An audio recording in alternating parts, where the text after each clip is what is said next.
ਵਾਹਿਗੁਰੂ ਜੀ ਕਾ ਖਾਲਸਾ ਵਾਹਿਗੁਰੂ ਜੀ ਕੀ ਫਤਿਹ। ਆਸਾ ਕੀ ਵਾਰ ਭਾਗ 63ਵਾਂ 63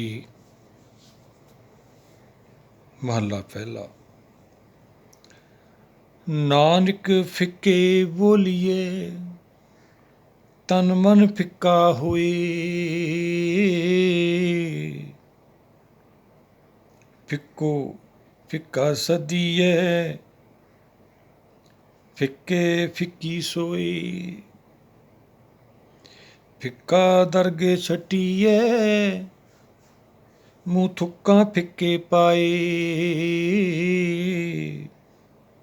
ਫਿੱਕਾ ਮੂਰਖ ਆਖੀਐ ਪਾਣਾ ਲਈ ਸਜਾਈ। ਸਤਿਗੁਰ ਇੱਥੇ ਆਪਾਂ ਨੂੰ ਕੀ ਸਮਝਾਉਣਾ ਚਾਹੁੰਦੇ ਆ? ਸੰਸਾਰੀ ਜਿਹੜੇ ਮਾਇਆ ਦੇ ਗਿਆਨ ਨੇ, ਪਿੱਛੇ ਆਪਾਂ ਨੂੰ ਦੋ ਹੀ ਪੱਖ ਸਮਝਾਉਂਦੀ ਆਉਂਦੀ ਆ ਬਾਣੀ, ਪਰ ਇਹ ਭਾਗਾਂ ਨਹੀਂ ਸਮਝ ਹੁੰਦੇ ਨੇ। ਉਹਦੀ ਕਿਰਪਾ ਰਹਿਮਤ ਨਾਲ ਸਾਡੀ ਮਨਬੁੱਧੀ ਦਾ ਵਿਸ਼ਾ ਨਹੀਂ ਹੈਗਾ। ਪਿੱਛੇ ਸਾਰੇ ਰੰਗਾਂ ਦੇ ਵਿੱਚ ਅਸੀਂ ਵਿਚਰ ਕੇ ਆਏ ਹਾਂ। ਪੌੜੀ ਚੜ੍ਹਦੇ ਚੜ੍ਹਦੇ ਹੁਣ ਗੁਰਬਾਣੀ ਦਾ ਦਰਸ਼ਨ ਕਰਨਾ ਹੈ। ਆਤਮਾ ਨੇ, ਮਨਬੁੱਧੀ ਨੇ, ਉਹ ਕਿਵੇਂ ਕਰਨਾ ਹੈ? ਉਹਦੀ ਕਿਰਪਾ ਰਹਿਮਤ 'ਤੇ ਖੜ੍ਹਾ ਹੈ। ਜਿਵੇਂ ਸਤਿਗੁਰਾਂ ਨੇ ਆਪਾਂ ਨੂੰ ਗੁਰਬਾਣੀ ਵਿੱਚ ਉਪਦੇਸ਼ ਰਾਹੀਂ ਸਮਝਾਇਆ, ਚਾਰ ਤਰ੍ਹਾਂ ਦੇ ਰਸ ਨੇ, ਗਿਆਨ ਦੇ, ਮੱਤਾਂ ਦੇ। ਫਿੱਕਾ ਹੋ ਗਿਆ, ਕੌੜਾ ਹੋ ਗਿਆ, ਸਲੂਣਾ ਹੋ ਗਿਆ, ਮਿੱਠਾ ਹੋ ਗਿਆ। ਮਿੱਠਾ ਲਾਸਟ 'ਚ ਆਉਂਦਾ। ਇੱਕ ਸਰੀਰ ਕਰਕੇ ਨੇ, ਇਹ ਆਤਮਾ ਕਰਕੇ ਨੇ। ਪਰ ਅਸੀਂ ਸੰਸਾਰੀ ਜੀਵ ਹਾਂ। ਮਾਇਆ ਦਾ ਗਿਆਨ ਸਾਨੂੰ ਹੁੰਦਾ ਹੈ। ਜਿਵੇਂ ਅਸੀਂ ਕਿਤੇ ਵੀ ਸੰਸਾਰ 'ਚ ਵਿਚਰਦੇ ਹਾਂ, ਅੱਖਾਂ ਦੇਖਦੀਆਂ ਇੱਛਾ ਪੈਦਾ ਕਰ ਲੈਂਦੀਆਂ ਨੇ। ਅਸੀਂ ਉਦੋਂ ਜੁੜੇ ਰਹਿੰਦੇ ਹਾਂ, ਸਾਨੂੰ ਪਤਾ ਹੀ ਨਹੀਂ ਲੱਗਦਾ ਵੀ ਅਸੀਂ ਫਿੱਕੇ ਨਾਲ ਜੁੜੇ ਹਾਂ ਕਿ ਸਲੂਣੇ ਨਾਲ ਜੁੜੇ ਹਾਂ, ਕਿ ਕੌੜੇ ਨਾਲ ਜੁੜੇ ਹਾਂ, ਕਿ ਮਿੱਠੇ ਨਾਲ ਜੁੜੇ ਹਾਂ। ਸੱਚ ਦੇ ਗਿਆਨ ਤੋਂ ਸਾਨੂੰ ਸਮਝ ਆਉਂਦੀ ਹੈ ਵੀ ਜੋ ਪਿੱਛੇ ਅਸੀਂ ਜੀਵਨ ਕੱਢਿਆ ਉਹ ਸਾਰਾ ਫਿੱਕਾ ਹੀ ਸੀ। ਉਹ ਕਿਵੇਂ ਪਤਾ ਲੱਗਿਆ? ਸਤਿਗੁਰ ਸਮਝਾਉਂਦੇ ਨੇ। ਬਾਬਾ ਫਰੀਦ ਜੀ ਦਾ ਸਲੋਕ ਲੈਂਦੇ ਹਾਂ ਆਪਾਂ। ਫਰੀਦਾ ਸ਼ੱਕਰ ਖੰਡ ਨਿਵਾਤ ਗੁੜ, ਮਾਖਿਓ ਮਾਝਾ ਦੁੱਧ, ਸਭੇ ਵਸਤੂ ਮਿੱਠੀਆਂ ਰੱਬ ਨਾ ਪੁੱਜਣ ਤੁਧ। ਇਹ ਬਾਣੀ ਤੋਂ ਪਤਾ ਲੱਗਿਆ ਆਪਾਂ ਨੂੰ ਜਿਹੜਾ ਸੱਚ ਦਾ ਗਿਆਨ ਆ, ਇਹ ਸਭ ਤੋਂ ਮਿੱਠਾ ਹੈ। ਰੱਬ ਖਜੂਰਾਂ ਪੱਕੀਆਂ, ਮਾਖਿਓ ਨਾ ਵਹਿਣ, ਜੋ ਜੋ ਬੰਝੇ ਢੀਹੜਾ, ਉਮਰ ਹੱਥ ਪਵਨ। ਜਿਨ੍ਹਾਂ ਨੂੰ ਇਹ ਮਿੱਠਾ ਲੱਗ ਗਿਆ, ਕਿਹਨਾਂ ਨੂੰ ਲੱਗਦਾ ਹੈ? ਗੁਰਮੁਖਾਂ ਨੂੰ। ਗੁਰਮੁਖ ਕੌਣ ਹੁੰਦੇ ਨੇ? ਗੁਰਮੁਖ ਹੁੰਦੇ ਨੇ ਭਾਣੇ ਚੱਲਣ ਵਾਲੇ, ਜਿਹੜੇ ਬਾਣੀ ਨੂੰ ਸੱਤ ਮੰਨਦੇ ਨੇ ਔਰ ਹੁਕਮ ਨੂੰ ਆਪਦੇ ਸਿਰ ਮੱਥੇ ਮੰਨਦੇ ਨੇ, ਜਾਂ ਇਹ ਕਹਿ ਲਈਏ ਆਪਾਂ ਹੁਕਮ ਨਾਲ ਆਪਦੇ ਆਪ ਨੂੰ ਬੰਨ੍ਹ ਲੈਂਦੇ ਨੇ। ਅੱਗੇ ਆਪਾਂ ਨੂੰ ਆ ਜਾਣਾ ਬਾੜ ਸੱਚੇ ਰਾਹ, ਸੱਚ ਦੇ ਰਾਹ 'ਤੇ ਫਿਰ ਉਹ ਪ੍ਰਵਾਹ ਨਹੀਂ ਮੰਨਦੇ। ਉਹ ਗੁਰਮੁਖ ਨੇ, ਉਹਨਾਂ ਨੂੰ ਬਾਣੀ ਮਿੱਠੀ ਲੱਗਦੀ ਹੈ। ਜਾ ਕੇ ਮਨ ਲਾਗਾ ਪ੍ਰਭ ਮੀਠਾ, ਸਰਬ ਸੁਖ ਤਾਹੂ ਮਨ ਬੂਠਾ। ਫਿਰ ਸਾਡੇ ਮਨ ਦੇ ਵਿੱਚ, ਭਾਵ ਮਨ ਬੁੱਧੀ ਦੇ ਅੰਦਰ ਸੁੱਖਾਂ ਦੀ ਪ੍ਰਾਪਤੀ ਹੁੰਦੀ ਹੈ। ਜਿਹੜੇ ਸੰਸਾਰੀ ਗਿਆਨ ਨੇ, ਇਹ ਫਿੱਕੇ ਨੇ, ਪਰ ਮਨ ਨੂੰ ਚੰਗੇ ਲੱਗਦੇ ਨੇ। ਸੰਸਾਰੀ ਜੀਵ ਅਸੀਂ, ਕੂੜ ਰਾਜਾ ਕੂੜ ਪਰਜਾ। ਝੂਠ ਸਾਨੂੰ ਚੰਗਾ ਲੱਗਦਾ, ਕਿਉਂਕਿ ਝੂਠ ਨਾਲ ਅਸੀਂ ਜੁੜੇ ਹਾਂ, ਸਾਨੂੰ ਝੂਠ ਹੀ ਚੰਗਾ ਲੱਗੂ। ਅਤੇ ਸਤਿਗੁਰ ਸਮਝਾਉਂਦੇ ਆ, ਨਾਨਕ ਫਿੱਕੇ ਬੋਲੀਏ ਤਨ ਮਨ ਫਿੱਕਾ ਹੋਏ। ਪ੍ਰਚਾਰ 'ਤੇ ਲਾ ਲਈਏ ਆਪਾਂ, ਸਾਖੀਆਂ ਲਾ ਲਈਏ, ਇਤਿਹਾਸ ਲਾ ਲਈਏ। ਭਗਤ ਕਬੀਰ ਸਮਝਾਉਂਦੇ ਆ, ਖੂਬ ਖਾਣਾ ਖਿਚੜੀ, ਉਹ ਮਿਕਸ ਗਿਆਨ ਕਰ, ਉਹ ਸਾਰੇ ਮਨ ਨੂੰ ਚੰਗੇ ਲੱਗਦੇ। ਕੋਈ ਮਾਨਵ ਸੋਚ ਹੈ। ਪਿੱਛੇ ਵੀ ਆਪਾਂ ਵਿਚਾਰਿਆ, ਪਰ ਤ੍ਰਿਆ ਪਰ ਧਨ ਰੂਪ, ਇਹਦਾ ਖਸਮ ਹੀ ਨਹੀਂ ਕੋਈ। ਇੱਥੇ ਤਾਂ ਖਸਮ ਹੈ ਆਪਣਾ ਸੱਚ। ਸੱਚ ਸਭਨਾ ਕਾ ਖਸਮ ਹੈ, ਪਾਪ ਕੱਢੇ ਧੋਏ। ਸਾਡੇ ਅੰਦਰ ਜਿਹੜਾ ਰਸਾਂ ਕਸਾਂ ਦੇ ਨਾਲ ਵਿਆਦ, ਜ਼ਹਿਰ, ਉਪਾਦ, ਕਲਪਨਾ ਵੱਧ ਜਾਂਦੀ ਹੈ, ਆਦ, ਭਰਮ। ਭਰਮ ਕੀ ਹੈ? ਜਦੋਂ ਅਸੀਂ ਸੱਚਖੰਡ 'ਚੋਂ ਟੁੱਟਦੇ ਹਾਂ, ਤ੍ਰੇਤਾ ਆਉਂਦਾ, ਉਹ ਭਰਮ ਸ਼ੁਰੂ ਹੋ ਜਾਂਦਾ ਹੈ। ਜਦ ਤੱਕ ਸਾਨੂੰ ਸੱਚ ਦਾ ਦਰਸ਼ਨ ਨਹੀਂ ਹੁੰਦਾ, ਉਹ ਭਰਮ ਨਹੀਂ ਜਾਂਦਾ। ਉਹ ਪਹਿਲਾ ਤਾਪ ਹੈ। ਫਿਰ ਆ ਜੀ ਆਪਾਂ ਦੂਏ ਤਾਪ 'ਤੇ। ਜਦੋਂ ਆਤਮਾ ਚੇਤਨਾ ਦੇ ਨਾਲ, ਚਾਹੇ ਕਹਿ ਲਈਏ ਆਪਾਂ ਜੜ ਦੇ ਨਾਲ ਇੱਕ ਹੁੰਦੀ ਹੈ, ਸਰੀਰ ਬਣਾਉਂਦੇ ਹਾਂ ਅਸੀਂ ਦੁਆਪਰ ਦੇ ਵਿੱਚ ਆ ਕੇ, ਵਿਕਾਰਾਂ ਦਾ ਸਾਡੇ 'ਤੇ ਅਸਰ ਸ਼ੁਰੂ ਹੋ ਜਾਂਦਾ ਹੈ। ਵਿਆਦ, ਉਹਦੇ ਬਿਨਾਂ ਸਰੀਰ ਨਹੀਂ ਬਣਦਾ। ਪਾਪ ਪੁੰਨ ਦੋਊ ਪਾਈ, ਦੋਹੂ ਮਿਲ ਸ੍ਰਿਸ਼ਟੋ ਪਾਈ। ਫਿਰ ਉਹ ਦੂਆ ਤਾਪ ਆ ਗਿਆ।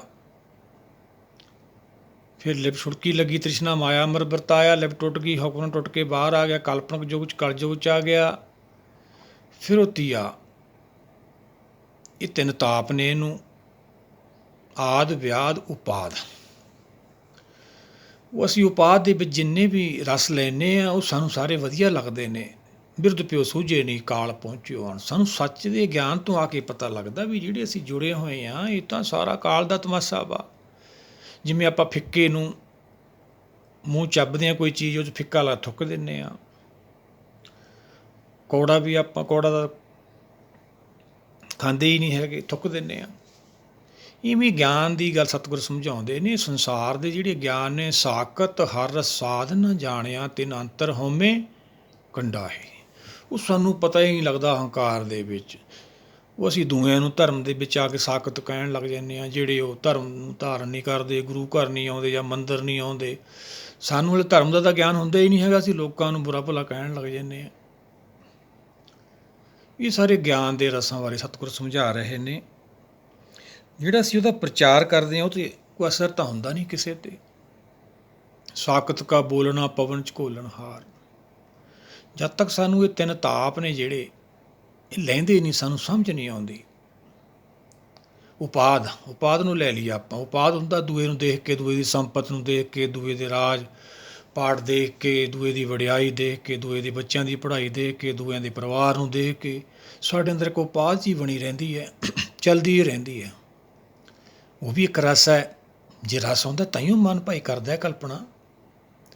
ਫਿਰ ਕੁਦਰਤ ਦੀ ਰਹਿਮਤ ਹੁੰਦੀ ਹੈ, ਜਦੋਂ ਗਿਆਨ ਹੁੰਦਾ ਗੁਰ ਸ਼ਬਦ ਦੇ ਨਾਲ, ਉਹ ਉਪਾਦ ਚੱਲਿਆ ਜਾਂਦਾ ਹੈ। ਫਿਰ ਆ ਡਿੱਕਾ ਰਹਿ ਜਾਂਦਾ ਵਿਆਦ ਦਾ, ਉਹ ਰਸ ਛੱਡ ਦਿੰਦੇ ਹਾਂ ਅਸੀਂ। ਫਿਰ ਵਿਆਦ ਦਾ ਵਿਕਾਰਾਂ ਨਾਲ ਵੀ ਜੁੜੇ ਰਹਿੰਦੇ ਹਾਂ, ਧਰਮੀ ਬਣੀ ਜਾਂਦੇ ਹਾਂ। ਧਾਰਮਿਕ ਵੀ ਕਹਾਉਂਦੇ ਹਾਂ, ਪਰ ਹੁੰਨੇ ਮਾਇਆ ਵਿੱਚ ਹੀ ਹਾਂ। ਉਹ ਦੂਆ ਰਸ ਹੈ ਹੰਕਾਰ ਦਾ, ਮਨ ਦਾ। ਉਹ ਫਿਰ ਕਿਵੇਂ ਜਾਂਦਾ ਹੈ? ਉਹ ਫਿਰ ਸੱਚ ਦੇ ਗਿਆਨ ਤੋਂ ਬਾਅਦ ਜਦੋਂ ਅਸੀਂ ਬੇਨਤੀ ਕਰਦੇ ਹਾਂ ਕੁਦਰਤ ਅੱਗੇ, ਕਾਮ ਕ੍ਰੋਧ ਔਰ ਲੋਭ ਮੋਹ ਬਿਨ ਸਜਾਏ ਹੈ ਮੇਵ, ਨਾਨਕ ਪ੍ਰਭ ਸਰਣਾ ਗਤੀ ਕਰ ਪ੍ਰਸਾਦ ਗੁਰਦੇਵ। ਹੀ ਗੁਰਦੇਵ ਗਿਆਨ ਦੇ ਦੇਵ, ਕਿਰਪਾ ਰਹਿਮਤ ਕਰ। ਇਹ ਵਿਕਾਰਾਂ ਤੋਂ ਸਾਡਾ ਖਹਿੜਾ ਛੁੱਟ ਜੇ। ਭਗਤ ਕਬੀਰ ਜੀ ਵੀ ਐਂ ਸਮਝਾਉਂਦੇ ਆ। ਉਹ ਹਰ ਕੇ ਲੋਗਾ ਮੋਕੋ ਨੀਤ ਢਸੇ ਪਟਵਾਰੀ, ਉੱਪਰ ਪੂਜਾ ਕਰ ਮੈਂ ਗੁਰ ਪੇ ਪੁਕਾਰਿਓ, ਤਿੰਨਹੁ ਲਿਓ ਵਾਰੀ। ਗੁਰ ਤੋਂ ਭਾਵ ਗਿਆਨ ਸ਼ਬਦ ਨਾਲ ਜਦੋਂ ਸਾਨੂੰ ਸਮਝ ਆਈ, ਫਿਰ ਪੁਕਾਰ ਕੀਤੀ ਕਿਹਦੇ ਅੱਗੇ? ਸਤਿਗੁਰ ਅੱਗੇ। ਸਤਿਗੁਰ ਪਾਸ ਵਿਨੰਤੀਆਂ ਮਿਲੇ ਨਾਮ ਆਧਾਰਾ। ਨਾਮ ਮਿੱਠਾ ਹੈ ਭਾਈ, ਪਰ ਉਹ ਤਾਂ ਦੂਰ ਹੈ ਹਾਲੇ ਆਪਾਂ ਤੋਂ। ਫਿਰ ਸਾਡਾ ਵਿਕਾਰਾਂ ਤੋਂ ਖਹਿੜਾ ਛੁੱਟ ਜਾਂਦਾ ਵਾ, ਉਹਦੀ ਕਿਰਪਾ ਰਹਿਮਤ ਹੁੰਦੀ ਹੈ। ਫਿਰ ਇੱਥੇ ਤੱਕ ਆਪਣੇ ਜਿਹੜੇ ਹੈਗੇ ਦੋ ਤਾਪ ਖਤਮ ਹੋ ਜਾਂਦੇ ਨੇ। ਤੀਨੇ ਤਾਪ ਨਿਵਾਰਨ ਹਾਰਾ, ਦੁੱਖ ਹੰਤਾ ਸੁਖਰਾਸ ਤਾਂ ਕੋ ਲੇਕਿਨ ਕੋਊ ਨਾ ਲਾਗੇ ਜਾ ਕੇ ਪ੍ਰਭ ਅੱਗੇ ਅਰਦਾਸ। ਪ੍ਰਭ ਅੱਗੇ ਬੇਨਤੀ ਹੁੰਦੀ ਹੈ ਤਾਂ ਭਾਈ ਜਾਣੇ ਹੀ ਸੀਗੇ। ਫਿਰ ਇੱਕ ਸਾਡਾ ਰਹਿ ਜਾਂਦਾ ਉਹ ਆਦ, ਮਾਇਆ 'ਚ ਸਾਡਾ ਛੁਟਕਾਰਾ ਹੋ ਜਾਂਦਾ। ਸੰਸਾਰੀ ਰਸਾਂ ਕਸਾਂ ਤੋਂ ਉੱਪਰ ਖੜਦਾ ਵਾ, ਸੰਤੋਖੀ ਹੋ ਜਾਂਦਾ ਵਾ। ਫਿਰ ਇਹਦੀ ਨਾਮ ਦੀ ਭਗਤੀ ਜਦੋਂ ਸ਼ੁਰੂ ਹੁੰਦੀ ਹੈ, ਉਹ ਆ ਫਿਰ ਮਿੱਠਾ। ਰੱਬ ਖੰਜੂਰਾਂ ਪੱਕੀਆਂ। ਬਾਬਾ ਫਰੀਦ ਦਾ ਦੂਆ ਸਲੋਕ ਵੀ ਹੈ। ਫਰੀਦਾ ਸ਼ੱਕਰ ਖੰਡ ਨਵਾਤ ਗੁੜ, ਮਾਖਿਓ ਮਾਝਾ ਦੁੱਧ, ਸਭੇ ਵਸਤੂ ਮਿੱਠੀਆਂ ਰੱਬ ਨਾ। ਫਿਰ ਕਹਿੰਦਾ ਵੀ ਰੱਬ ਦੇ ਬਰਾਬਰ ਕੋਈ ਨਹੀਂ ਹੈਗੀ। ਉਹ ਹੈ ਬ੍ਰਹਮ ਗਿਆਨ। ਕਿਉਂ ਖੁਰਾਕ ਤਾਂ ਇਹਦੀ ਬ੍ਰਹਮ ਗਿਆਨ ਹੀ ਸੀ। ਬ੍ਰਹਮ ਗਿਆਨੀ ਦਾ ਭੋਜਨ ਗਿਆਨ, ਪਰ ਸਰੀਰ 'ਚੋਂ ਲੱਭਦਾ ਸੀਗਾ। ਉਹਨੂੰ ਸਤਿਗੁਰ ਸਮਝਾ ਰਹੇ ਨੇ, ਇਹ ਪ੍ਰਾਪਤੀ ਕਰਨੀ ਹੈ ਭਾਈ ਆਪਾਂ। ਇਹ ਤਿੰਨ ਤਾਪ ਜਾਣਗੇ, ਫਿਰ ਆਪਾਂ ਨੂੰ ਉਹ ਜਿਹੜਾ ਮਿੱਠਾ ਰੱਬ ਖਜੂਰਾਂ ਪੱਕੀਆਂ, ਉਹ ਫਿਰ ਆਪਾਂ ਨੂੰ ਪ੍ਰਾਪਤ ਹੋਣਾ ਵਾ। ਨਾਮ ਫਿਰ ਇਹ ਫਿੱਕੇ ਰਸ ਆਪਣੇ ਜਾਣੇ ਨੇ। ਜਦ ਤੱਕ ਅਸੀਂ ਬੋਲਦੇ ਰਹਿੰਦੇ ਗੱਲਾਂ ਅੱਲ ਪਲਾਲੀਆਂ, ਕੋਈ ਅਸਰ ਨਹੀਂ ਹੁੰਦਾ। ਜਾਂਦੇ ਹਾਂ ਗੁਰੂ ਘਰਾਂ 'ਚ ਵੀ, ਮੰਦਰ ਮਸਜਿਦ ਸਾਰੇ ਤੀਰਥਾਂ 'ਤੇ ਜਾਂਦੇ ਹਾਂ, ਭਟਕਦੇ ਰਹਿੰਦੇ ਹਾਂ, ਪਰ ਸਾਰੇ ਕਹਿੰਦੇ ਵੀ ਮਨ ਸ਼ਾਂਤ ਨਹੀਂ ਹੁੰਦਾ, ਟਿਕਾਓ ਨਹੀਂ। ਟਿਕਾ ਕਿਵੇਂ ਆਊ ਭਾਈ? ਇਹਦੀ ਖੁਰਾਕ ਤਾਂ ਇਹਨੂੰ ਮਿਲੀ ਹੀ ਨਹੀਂ, ਉਹ ਸੱਚ ਤਾਂ ਮਿਲਿਆ ਹੀ ਨਹੀਂ। ਪਹਿਲਾਂ ਸਾਨੂੰ ਸੱਚ ਕੌੜਾ ਲੱਗਦਾ। ਉਹ ਸਤਿਗੁਰੂ ਸਮਝਾਉਂਦੇ ਨੇ, ਨਾਨਕ ਫਿੱਕੇ ਬੋਲੀਏ ਤਨ ਮਨ ਫਿੱਕਾ ਹੋਏ, ਫਿੱਕੋ ਫਿੱਕਾ ਸਦੀਏ ਫਿੱਕੇ ਫਿੱਕੀ ਸੋਏ, ਫਿੱਕਾ ਦਰਗੇ ਸੱਟੀਏ ਮੂੰਹ ਥੁੱਕਾ ਫਿੱਕੇ ਪਾਏ। ਦਰਗਾਹ ਦੇ ਵਿੱਚ ਜਗ੍ਹਾ ਨਹੀਂ ਮਿਲਦੀ ਭਾਈ। ਅਸੀਂ ਧਰਮ ਦੇ ਨਾਂ 'ਤੇ ਬੜਾ ਪ੍ਰਚਾਰ ਕਰਦੇ ਹਾਂ, ਬੜੇ ਆਪਦੇ ਆਪ ਨੂੰ ਗੁਰਸਿੱਖ, ਪੂਰਨ ਬ੍ਰਹਮ ਗਿਆਨੀ, ਸਤਿਗੁਰੂ, ਗੁਰੂ, ਵਿਦਵਾਨ, ਬੜੀਆਂ ਉੱਚੀਆਂ ਉੱਚੀਆਂ ਪ੍ਰਾਪਤੀਆਂ, ਪੀਰ ਦੇਖਿਆ ਇਸਲਾਮ ਦੇ ਵਿੱਚ। ਉਹ ਕੰਵਲਿਆ ਤਾਂ ਅੰਮ੍ਰਿਤ ਲੋਕ, ਇੱਥੇ ਕੀ ਭਾਲੀ ਜਾਨਾ ਤੂੰ? ਇਹ ਸਰੀਰ ਹੈ ਤੋਂ ਖੋਹ ਲੈਣਾ ਵਾ, ਫਿਰ ਕੀ ਕਰੇਗਾ? ਬਿਰਧ ਪਿਓ ਸੂਝੇ ਨਹੀਂ ਕਾਲ ਪਹੁੰਚਿਓ ਆਨ। ਇਹ ਸਾਰਾ ਕੁਝ ਫਿੱਕਾ ਹੀ ਆ। ਫਿਰ ਸਾਨੂੰ ਕਿਵੇਂ ਪਤਾ ਲੱਗਦਾ ਇਹ ਫਿੱਕਾ ਵਾ? ਸੱਚ ਦੇ ਗਿਆਨ ਨਾਲ, ਜਦੋਂ ਮਿੱਠਾ ਗਿਆਨ ਮਿਲ ਜਾਂਦਾ, ਜਦੋਂ ਸਾਨੂੰ ਸੱਚ ਮਿਲ ਜਾਂਦਾ, ਫਿਰ ਹੀ ਝੂਠ ਛੱਡਾਂਗੇ ਭਾਈ। ਹੁਣ ਝੂਠ ਨੂੰ ਛੱਡਣ ਨੂੰ ਕਹਿੰਦੇ ਨੇ, ਸੱਚ ਦਾ ਗਿਆਨ ਕਿਸੇ ਕੋਲ ਹੈ ਨਹੀਂ ਗਾ। ਸੱਚ ਦਾ ਗਿਆਨ ਮਿਲੂਗਾ ਫਿਰ ਹੀ ਝੂਠ ਛੱਡਾਂਗੇ ਭਾਈ। ਉਹ ਆਪਾਂ ਨੂੰ ਗੁਰਮਤਿ ਗੁਰਬਾਣੀ 'ਚੋਂ ਮਿਲਣਾ ਹੈ, ਗਿਆਨੀਆਂ ਦਾ ਮਾਰਗ ਹੈ। ਪਰ ਅਸੀਂ ਇੱਕ ਦੂਜੇ ਨਾਲ ਵਾਦ ਵਿਵਾਦ ਕਰੀ ਜਾਂਦੇ, ਸਾਡਾ ਸਮਾਂ ਕਿ ਨਹੀਂ ਭਾਈ ਇਹ ਗਲਤੀ ਨਹੀਂ ਕਰਨੀ, ਆਪਾਂ ਸੱਚ ਦਾ ਗਿਆਨ ਲਈਏ, ਗੁਰ ਕੇ ਚਰਨ ਬਾਣੀ ਨਾਲ ਜੁੜੀਏ, ਫਿਰ ਆਪਾਂ ਨੂੰ ਇਹ ਪ੍ਰਾਪਤੀ ਹੋਊਗੀ। ਕੋਈ ਸਤਿਗੁਰੂ ਸਮਝਾਉਂਦੇ ਨੇ, ਫਿੱਕਾ ਦਰਗੇ ਛੁੱਟੀਏ ਮੂੰਹ ਥੁੱਕਾ ਫਿੱਕੇ ਪਾਏ। ਉਹ ਐਂ ਨਹੀਂ ਹੈਗਾ ਭਾਈ ਬਈ ਫਿੱਕਾ ਮੂਰਖ ਆ ਗਈਏ ਪਾਣਾ ਲੈ ਸਜਾਏ, ਪਾਣਾ ਪਾਓ ਜੁੱਤੀਆਂ ਪੈਂਦੀਆਂ ਨੇ, ਇਹ ਧਰਮ ਦੀਆਂ ਗਾਲਾਂ ਨੇ। ਜਿਵੇਂ ਆਪਾਂ ਪਿੱਛੇ ਵੀ ਸਲੋਕ ਵਿਚਾਰਿਆ ਸੀ 9ਵੀਂ ਪਾਤਸ਼ਾਹੀ ਦਾ, ਹਰ ਕੋ ਨਾਮ ਸਦਾ ਸੁਖਦਾਈ, ਜਾ ਕੋ ਸਿਮਰ ਜਾ ਮਲ ਉਧਰੇ ਉਹ ਗਨਕਾ ਹੋਊਗਾ। ਤਾਂ ਭਾਈ ਗਨਕਾ ਹੈ ਬੁੱਧੀਆਂ ਸਾਰੀਆਂ ਭਾਈ, ਗੁਨਾਹ ਕਰ ਰਹੇ ਹਾਂ ਅਸੀਂ। ਦੇਖਦੇ ਨਹੀਂ ਧਰਮ ਦੇ ਨਾਂ 'ਤੇ ਕਿਵੇਂ ਲੋਕਾਂ ਨੂੰ ਗੁੰਮਰਾਹ ਕੀਤਾ ਜਾਂਦਾ ਹੈ। ਕਿਸੇ ਅੰਨੇ ਨਾਲ ਮਜ਼ਾਕ ਕਰੀਏ ਚੰਗਾ ਹੁੰਦਾ ਭਾਈ। ਸੁਣੰਦਾ ਕੈਸੇ ਮਾਰਗ ਪਾਏ। ਬਾਣੀ ਤਾਂ ਸਾਨੂੰ ਸਿੱਧਾ ਡਾਇਰੈਕਟ ਅੰਨਾ ਕਹਿੰਦੀ ਹੈ, ਸਹੀ ਕਹਿੰਦੀ ਆ। ਉਹ ਸਾਨੂੰ ਬੁਰਾ ਤਾਂ ਲੱਗਦਾ ਪਰ ਉਹ ਸੱਚ ਕਹਿੰਦੀ ਹੈ ਵੀ ਅੰਨਿਆਂ ਬਾਹਰ ਸੁਣ ਲੈ, ਬਾਹਰ ਕੀ ਭਾਲਦਾ, ਬਾਹਰ ਟੋਲੇ ਸੋ ਭਰਮ ਭਲਾਈ। ਜਦੋਂ ਮਨ ਮੰਨ ਲੈਂਦਾ ਹੈ ਸੰਸਾਰੀ ਰਸਾਂ ਕਸਾਂ ਤੋਂ ਉੱਠ ਖੜਦਾ ਸੱਚ ਦੇ ਗਿਆਨ ਨਾਲ, ਫਿਰ ਇਹ ਮੰਨ ਜਾਂਦਾ ਵਾ। ਕਹੋ ਕਬੀਰ ਜਬ ਜਾਣਿਆ ਤੋਂ ਮਨ ਮੰਨਿਆ। ਇਹ ਧਰਮ ਦੀ ਦੁਨੀਆ ਦੀ ਗਾਲ ਹੈ ਭਾਈ। ਉਹ ਗਨਕਾ ਦੀ ਸਟੋਰੀ ਬਣਾਈ ਹੈ ਇਹਨਾਂ ਨੇ, ਕਹਾਣੀ ਬਣਾਤੀ ਜੀ, ਉਹ ਵੇਸਿਆ ਸੀਗੀ ਫਲਾਨਾ ਧਿਮਕੋ। ਮਹਾਰਾਜ ਕਹਿੰਦੇ ਜਿਹੜੇ ਭਾਈ ਧਰਮ ਦੇ ਨਾਂ 'ਤੇ ਲੋਕਾਂ ਨੂੰ ਗੁੰਮਰਾਹ ਕਰਕੇ ਇਹ ਖਾਂਦੇ ਨੇ, ਉਹ ਬੇਸੀਆ ਦੇ ਬਰਾਬਰ ਖਾਣ ਤਾਣ ਵਾਲਾ ਹੀ ਗੱਲ ਹੈ। ਜਿਵੇਂ ਬੇਸੀਆ ਜਿਸਮ ਵੇਚ ਕੇ ਆਪਦਾ ਗੁਜ਼ਾਰਾ ਕਰਦੀ ਆ, ਇਹ ਵੀ ਫਿਰ ਰੋਟੀਆਂ ਕਾਰਨ ਪੂਰੇ ਤਾਲ ਆ। ਉਹ ਧਰਮ ਦੀ ਦੁਨੀਆ ਦੀ ਗਾਲ ਆ, ਪਰ ਛੇਤੀ ਸਮਝ ਨਹੀਂ ਆਉਂਦੀ ਆਪਾਂ ਨੂੰ। ਇਹ ਸੱਚ ਦੇ ਗਿਆਨ ਤੋਂ ਬਿਨਾਂ ਇਹ ਸਮਝੇ ਨਹੀਂ ਆਉਣਾ ਆਪਾਂ ਨੂੰ। ਆਓ ਸਾਰੇ ਮਿਲ ਕੇ ਆਪਾਂ ਇਹ ਕੁਦਰਤ ਦੀ ਰਹਿਮਤ ਲਈਏ, ਉਹਦੀ ਕਿਰਪਾ ਦੇ ਪਾਤਰ ਬਣੀਏ, ਆ ਫਿੱਕੇ ਰਸਾਂ ਤੋਂ ਉੱਪਰ ਉੱਠੀਏ। ਜਾ ਕੇ ਮਨ ਲਾਗਾ ਪ੍ਰਭ ਮੀਠਾ, ਸਰਬ ਸੁਖ ਤਾਹੂ ਮਨ ਮੁੱਠਾ। ਫਿਰ ਆਪਾਂ ਨੂੰ ਸਾਰੇ ਸੁੱਖਾਂ ਦੀ ਪ੍ਰਾਪਤੀ ਹੋਣੀ ਹੈ। ਉਸੀ ਅਵਸਥਾ ਵਿੱਚ ਕਿਹਾ ਸੁਖ ਤੇਰਾ ਦਿੱਤਾ ਲਈਏ। ਵਾਹਿਗੁਰੂ ਜੀ ਕਾ ਖਾਲਸਾ, ਵਾਹਿਗੁਰੂ ਜੀ ਕੀ ਫਤਿਹ।